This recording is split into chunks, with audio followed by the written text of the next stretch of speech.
লক্ষ্মীপুরে জাঁকজমকপূর্ণভাবে police super badminton tournament 2026-এর উদ্বোধন। Senior staff reporter Sohel Rana জানান, লক্ষ্মীপুর জেলা পুলিশের আয়োজনে উৎসবমুখর পরিবেশে শুরু হয়েছে পুলিশ সুপার ব্যাডমিন্টন টুর্নামেন্ট 2026। বুধবার 4 ফেব্রুয়ারি সন্ধ্যায় জেলা পুলিশ লাইন্স প্রাঙ্গণে এই টুর্নামেন্টের আনুষ্ঠানিক শুভ উদ্বোধন অনুষ্ঠিত হয়। অনুষ্ঠানে প্রধান অতিথি হিসেবে উপস্থিত থেকে টুর্নামেন্টের উদ্বোধন করেন লক্ষ্মীপুরের পুলিশ সুপার এসপি জনাব মোহাম্মদ আবু তারেক।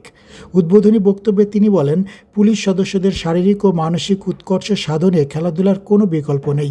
এই টুর্নামেন্ট পেশাগত দায়িত্ব পালনের পাশাপাশি পুলিশ বাহিনীর সদস্যদের মধ্যে ভ্রাতৃত্ববোধ ও কর্মস্পৃহা বৃদ্ধি করবে। উদ্বোধনী অনুষ্ঠানে বিশেষ অতিথি হিসেবে উপস্থিত ছিলেন অতিরিক্ত পুলিশ সুপার প্রশাসন ও অর্থ জনাব হুসাইন মোহাম্মদ রায়ান কাজেমি, পিপিএম সেবা। এছাড়া আরও উপস্থিত ছিলেন অতিরিক্ত পুলিশ সুপার সদর সার্কেল জনাব মোহাম্মদ রেজাউল হক, সহকারী police super Raipur circle Mohammad Jamilul Haque এবং সহকারী পুলিশ সুপার রামগতি সার্কেল জনাব মোহাম্মদ শামসুল আলম। এ সময় জেলা পুলিশের ঊর্ধ্বতন কর্মকর্তাবৃন্দ সহ বিভিন্ন পর্যায়ের সদস্যরা উপস্থিত ছিলেন। উদ্বোধন শেষে এক মনোজ্ঞ উদ্বোধনী ম্যাচ অনুষ্ঠিত হয়। টুর্নামেন্টে জেলা পুলিশের বিভিন্ন ইউনিটের একাধিক দল অংশগ্রহণ করছে।